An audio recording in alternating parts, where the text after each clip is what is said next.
Hi అండి, welcome back to our channel. ఈరోజు ఎంతో టేస్టీగా ఉండే kaju butter paneer curry recipe చూద్దామండి. ఫస్ట్ ఒక బౌల్ పెట్టుకొని దాంట్లో జీడిపప్పు దోరగా వేయించి పక్కకు పెట్టుకోవాలండి. ఒక టమాటో, ఆనియన్, జీడిపప్పు, కొబ్బరి, చెక్క, లవంగ, యాలక్కాయలు రెడీ పెట్టుకోండి.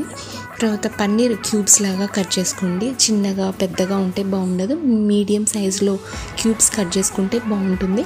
ఆయిల్ పెట్టుకొని పన్నీర్ పీసెస్ వేసి అవి కొంచెం గోల్డెన్ కలర్లో వచ్చేంత వరకు వేయించండి. మరి మెత్తగా ఉన్నా మరి గట్టిగా ఉన్నా బాగుండదు. ఇప్పుడు ఈ కలర్ పర్ఫెక్ట్ అండి. ఇది కూర ఉడికేసరికి అది సాఫ్ట్గా అయిపోతుంది, నో ప్రాబ్లం. అలా ఉంటే బాగుంటుంది. మరి కూరలో మనకు పర్ఫెక్ట్గా అయిపోతుంది కూర వచ్చేసరికి.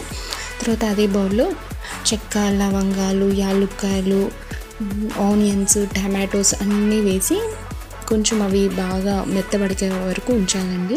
తర్వాత జీడిపప్పు, ఎండు కొబ్బరి వేసి మిక్సీకి వేసుకుని దాంట్లో అల్లం వెల్లిపాయ ఇంతాక మగ్గ పెట్టుకున్నవి అవి, ఉప్పు, కారం, పసుపు, అల్లం వెల్లిపాయ, అది ధనియాల పొడి ఇవి కూడా వేసి పేస్ట్ చేయాలండి. ఆ క్లిప్పింగ్ మిస్ అయింది. ఆయిల్లో ఇవంతా బాగా వేసి దూరగా అది ఆయిల్ సపరేట్ అయ్యేంతవరకు వేయించాలి.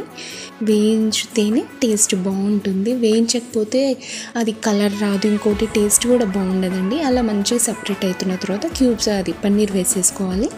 వేసి అది కూడా కొంచెం వేగిన తర్వాత ఆయిల్ సపరేట్ అవుతున్న తర్వాతనే వాటర్ వేయాలండి. అంతకుముందు వేస్తే టేస్ట్ ఉండదు కర్రీ. కొద్దిగా కొత్తిమీర వేసుకోండి. అది అయిపోయిన తర్వాత ఇది ఫ్రెష్ క్రీమ్ అండి నేను వేసేది. ఫ్రెష్ క్రీము బాగుంటుంది. ఇది క్రీమ్ అండి. పాల మీద మీగడైనా పెరుగు మీద మీగడైనా ఏది వేసినా పర్లేదండి, బాగుంటుంది. బయట అమూల్ క్రీమ్ దొరుకుతుంది, అది వేసినా కూడా బాగుంటుందండి. వేసిన తర్వాత మళ్ళీ కాసేపు ఉడికించి జీడిపప్పు వేసేయాలండి, అంతే.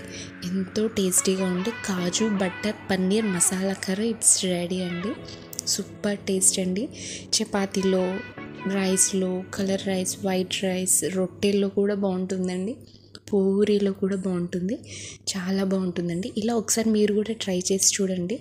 టేస్ట్ మాత్రం సూపర్ అండి, చాలా బాగా కుదిరింది. ఒకసారి ఇలా మీరు కూడా ట్రై చేసి చూడండి. ఓకే, బాయ్ అండి, బాయ్.